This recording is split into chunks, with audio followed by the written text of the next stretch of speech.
Hey everyone, I want to introduce you to Starting Block, the best co-working space in Madison. If you work from home or you are new to Madison or you just feel like you don't have a professional community, you should definitely check out Starting Block. Many of you may know Starting Block as Madison's startup hub, but it's a lot more than that. They are constantly hosting networking and professional events for the community, and their co-working membership rates are super competitive.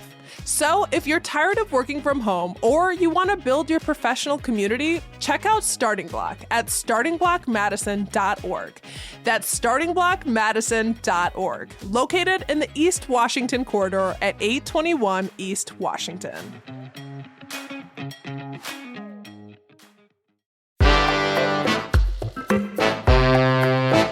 Today on CityCast Madison. Do you ever make room for silliness in your life? What if it was comedy for a cause? One Madison comedian certainly does in his podcast, Several Questions with Nate Chappell, where Nate hosts a panel of adults and has them answer pretty silly quandaries for some good laughs. Next week, Nate's doing a special live podcast taping at Gamma Ray Bar downtown, where for the first time, he's showcasing an all-autistic lineup of comedians, including himself. It's going to be an absolute must-see. Nate was recently diagnosed with autism last year and wants to give back, bust stereotypes, and create a safe and welcome space for neurodivergent folks out here in Madison. We caught up with him about the inspiration for the event and what we can expect. It's Wednesday, January 15th. I'm Bianca Martin, and here's what Madison's talking about.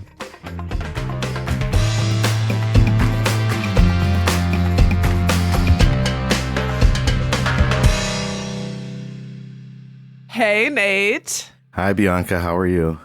I'm exceptional. You are on the show. Things are good. Yay. So I know you and I know what your show is all about. But for the folks listening, what is Several Questions with Nate Chappell? Several Questions is a podcast. And once a month, on the third Monday of every month at Gamma Ray Bar, we have a live show. And so the way the Several Questions work is that basically we found a machine in the woods called the Questionator 5000 that was evidently engineered to generate infinite, very silly questions. And once a month I gather the most available guests from across the world to come in and try to answer some of these questions one by one by one. And they are silly and fun. And also, I should say, our Rob on the show, Rob Thomas, has also been on your show with me. That's right. And it's a hoot and a half. It is a lot of fun. Well, thanks. That's what I'm going for. Yeah. I'm honestly, I'm going for 2 hoots. You're going for 2 hoots. As soon as I said it, I was like, it's got to be at least 3 hoots. Yeah, room to grow. Is there any other details about your show format that you feel like folks should know? Sure, yeah. It's got kind of a late, 70s late night talk show sort of vibe, but with more jokes and less sexual harassment. That is our pledge to you. There's no stand-up or proper improv exactly, just more genuine, really silly conversations that we probably take too seriously. And you've got this really special live event coming up on January 20th. What can you tell us about that one? Yeah, on Monday, January 20th, we're having a totally autistic episode. And Woo! It's also a benefit show. And the guests will be autistic and the host will be autistic. That's me. And all proceeds will go to the Wiseman Center, which in addition to doing incredible autism research, they also include the Children's Resource Center South, which is a division that's dedicated to supporting families with children with special needs and healthcare needs and disabilities, helping families kind of support their kids through that and navigate the various systems. So it's something that's pretty important to me. That's gorgeous. So why do this event with this theme? Well, the reason is because autism has touched my life a lot. I was late diagnosed just last year. I put the pieces together. And I think the fact that I went this long without really even having any idea of that and just kind of blaming whatever struggles I was having or whatever discord I was having with my world, kind of internalizing a lot of that. And so the fact that it took me so long is opening my eyes to how much we misunderstand autism and if I didn't even know about myself, So I think it's important to not only talk directly about autism and educate about autism, because the show is not going to be heavily about autism, but it's just going to feature autistics. Because what I want to do is kind of lift up autistic people's voices and say, hey, look, look, this is who we are. Like, we don't usually tell you like this, but hey, this is who might be in your community, who might be around you that is going through these similar issues. Yeah, we out here. And I say we because I took a test once. I have an inkling that I was on the spectrum, and it popped out I was 33%. So a third, whatever that means. Right. But I'm definitely many other things, ADD, and things that are often also happening with folks with autism. You can have more than one thing going on. I do want to ask just a little bit, and you explained it well, but why pick the Wiseman Center specifically? Usually when I'm thinking about a charity, I like things locally. First of all, the Wiseman Center was a good choice, but really what I wanted to give money to was the Children's Resource Center South. So the way I kind of figured it out was looking over my daughter's shoulder. My daughter was diagnosed a couple years ago with autism, and kind of going through that assessment process and realizing and figuring out what traits of hers are from autism, are because of how her brain is working and processing the world. That's how I kind of came to my realizing that something was up with me. And when we first got her diagnosed, it's just really overwhelming to try to figure out what to do about it. Okay, now you have this new information, this diagnosis, but now you're kind of just out there on your own. Like, the process is somewhat validating to try to find some answers, but then after that you're, okay, well, now what? And so to find those supports and navigate these very complicated systems is just very overwhelming for anybody. And then as you're already processing all of this change that's happening in your family, it's very difficult. So they really helped us out a lot, trying to figure out what to expect and where to look and where to go. So that's why I wanted to kind of help them out and raise a little money for them. Well, I love that. And I'm sure there's a lot kind of dawning on you now that you have this definition and these things like, oh, I could have tools for myself.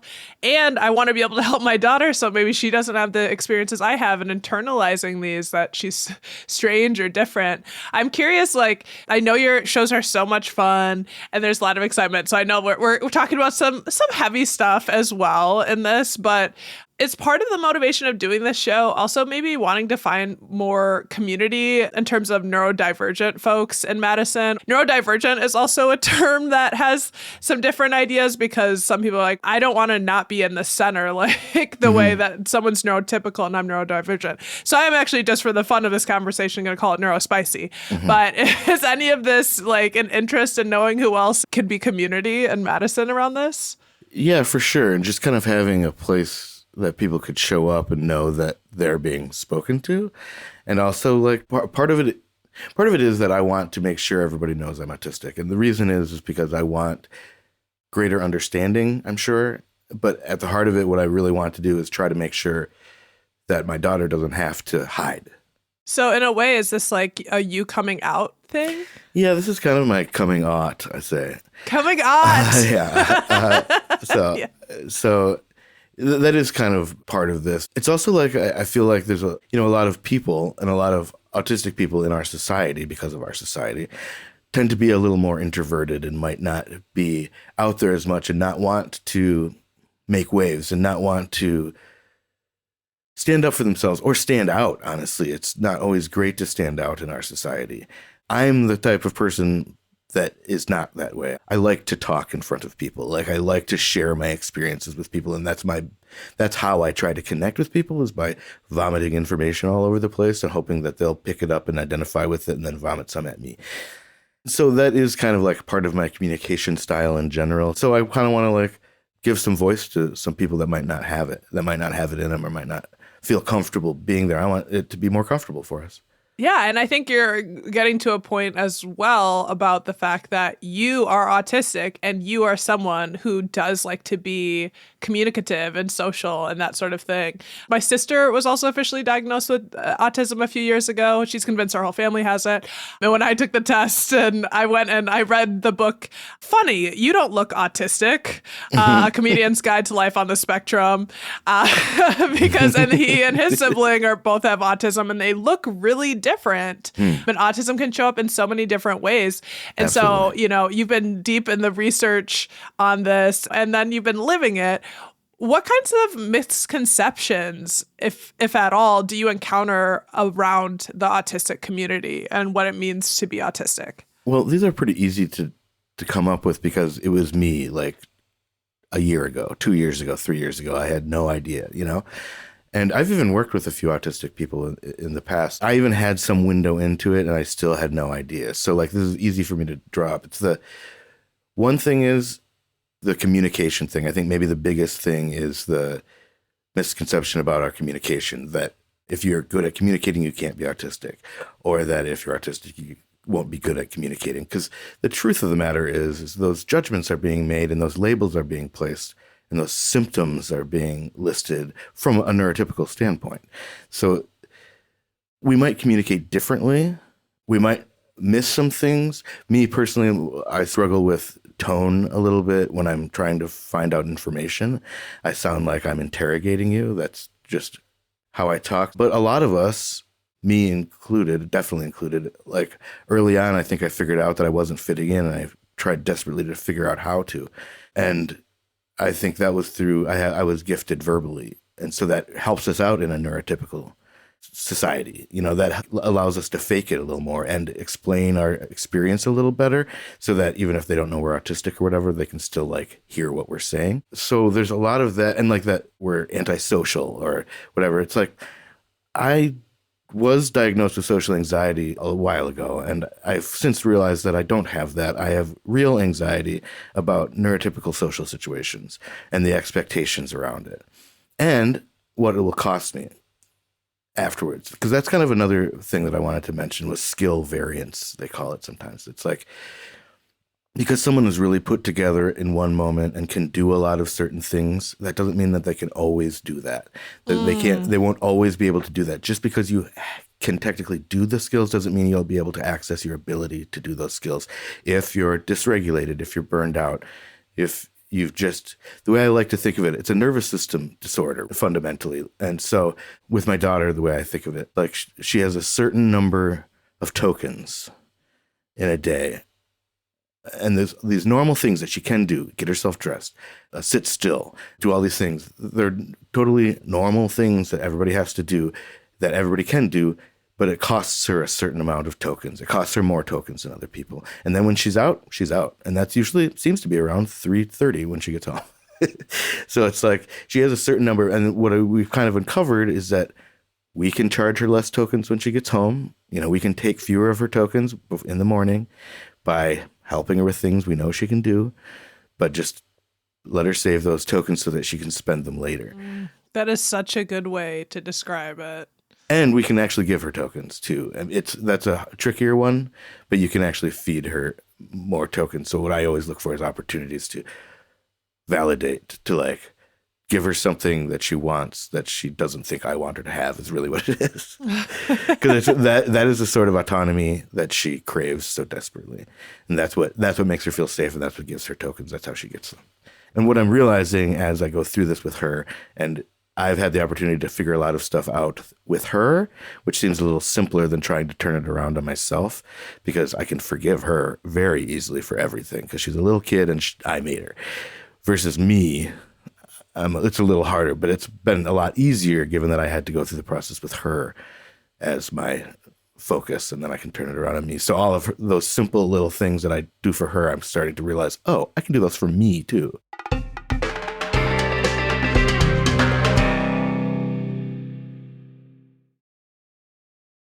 This episode is brought to you by Amazon. Sometimes the most painful part of getting sick is the getting better part. Waiting on hold for an appointment, sitting in crowded waiting rooms, standing in line at the pharmacy, that's painful. Amazon One Medical and Amazon Pharmacy remove those painful parts of getting better with things like 24/7 virtual visits and prescriptions delivered to your door. Thanks to Amazon Pharmacy and Amazon One Medical, healthcare just got less painful. You know what's smart? Enjoying a fresh gourmet meal at home that you didn't have to cook. Meet Factor, your loophole in the laws of mealtime. Chef-crafted meals delivered with a tap, ready in just 2 minutes. You know what's even smarter? Treating yourself without cheating your goals.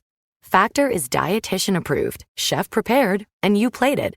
Pretty smart, huh? Refresh your routine and eat smart with Factor. Learn more at factormeals.com. I met you through you bringing me onto your show, several questions. And I am curious, in terms of this event, of course, it's a benefit. Of course, it's this opportunity for you to go public with your identity, which is so gorgeous. And as you explained all of the reasons for that. And I'm curious about how the show allows you to get more tokens and also the people you're inviting it on. One thing I struggle with when I'm doing shows or putting on shows or doing other people's shows is that I have a hard time in a group, being a part of a group representing something, because if I don't agree with everybody or whatever, it feels icky, basically. It feels like inauthentic. Yes, it does hurt. And I don't want to, and it affects everything. So I think that's why I started running shows, is because then I could control that. That's something that I can do, that I'm good at, that definitely satisfies a organizational itch for me, and also this grand social itch of desperately wanting to be understood but struggling in social contracts. Really, it's difficult for me to maintain friendships a little bit, and so this is a way that I can monthly check in with the people that I care about the most, mainly Johnny and my wife and Bianca, of course, but and meet new people. This is my social life. This is a nice way for me to meet people and to make a space where we can all just be silly and nobody's going to judge us, and we can just talk authentically. I think authenticity is something that I'm realizing is very, very important to me. And so providing a place that doesn't have stand-up, because stand-up is its own thing and I like it fine, but it's not authentic exactly. It's by design not authentic, because you're memorizing something and saying it over and over again and changing it based on how people react. So just bringing people up and making them vulnerable in a backdoor sort of way with these silly questions. You can really learn a lot about people and dive into why they are answering this way for things. And I think that's just a really fun conversational tool, especially since I am not necessarily good at asking questions of people, because my conversational style is I will say things to you, you will say things to me. Not I will ask you questions about your experience. You'll tell me if you want me to know. Is how I feel. And I love that this is a social experience that you're crafting. And every time I've been a guest, it totally feels very safe. And I feel like the audience gets to feel safe. And there is, I'm pretty sure, research on performance and what it can do for folks who have experienced trauma. Not that everyone who has autism has experienced trauma, but it is a form of trauma in some ways. It can be being neurospicy in neurotypical space. Like you said in the beginning, it's just I'm having discord in my environment. And here it's how you can actually show up and express yourself authentically and be celebrated for it and have this great time.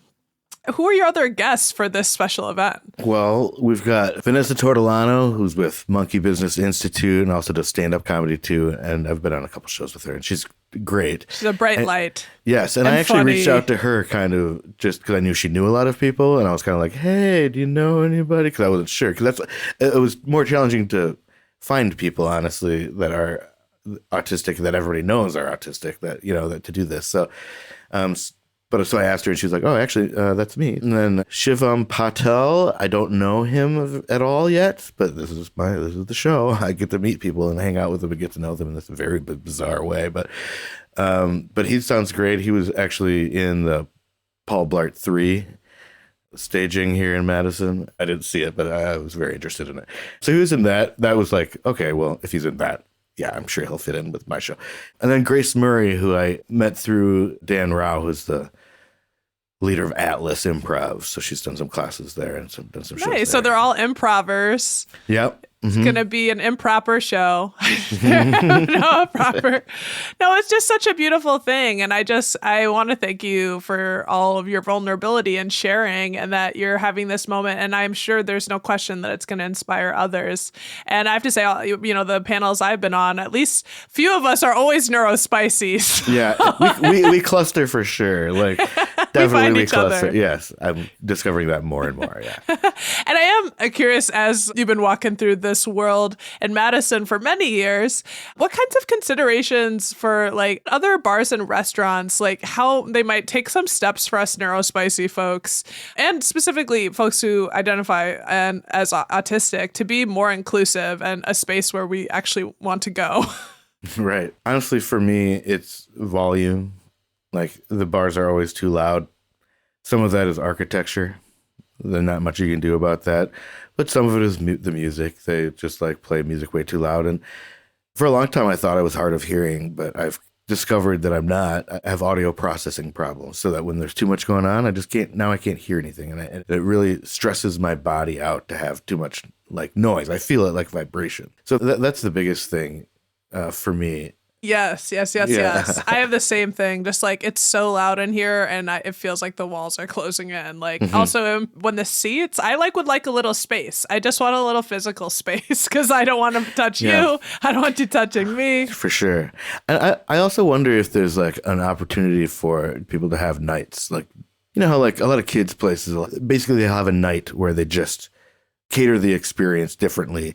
So that, like the Children's Museum has a night that's extra quiet. But I wonder if there'd be an adult version of that where like on a Tuesday night, maybe it's, I don't know how you market this, but like maybe somebody else would go to a sensory friendly night to like, even if they didn't have, diagnosed sensory issues, they might just show up to like go out to the quiet part. But like, there's more of us. There's more and more of us. So there's going to have to be consideration taken, I think. Yes, for sure. Well, I just know that your event is going to be really awesome. Your lineup sounds incredible. It's always super fun. I'm just so proud to know you and all that you're doing, and really grateful that you came on to talk about this. And the event's going to be off the chain. And also I want to ask, like, how can folks stay connected with your show? Several questions if they can't make it on Monday. Well, the show's on the third Monday of every month at Gamma Ray Bar. So just put that in your calendar, a monthly recurring event for that. And then we've got several questions Facebook page. The best thing to do is subscribe to the podcast. We've got other episodes that aren't the live episodes, but we're still answering important, very important questions. Can you give an example? Like, what's the one about the pool? Okay, here's this. The question is, and this is an argument I've been having with the world for the last 25 years, but the question is, if you jumped into a pool filled with Jell-O, this is regular standard Jell-O, would you hit the bottom? We're just going to leave people with that. Yeah. If you want to contact me, go ahead. And I'll tell you my opinion. But there's that one. That's a pretty good one. Can I give you another one? Sure. If you had to replace your skin with one fabric, what fabric would you choose? Yes, I love that. I've gotten that one before, and I think I said like the sequins on the side of one of those pillows. Yeah, for sure. That's a great one. Ideally, seafoam green. Well, that's like a built-in fidget too. Nice work. We're home, Nate. Nate, it's such a pleasure. I hope everyone listening, you go check out the show, and appreciate you doing this benefit for the community. Thank you. Thank you, Bianca. That's Nate Chappell, host of the Several Questions with Nate Chappell podcast. If you want to get more details about the benefit next Monday or want to listen to his podcast, head to our show notes for a link.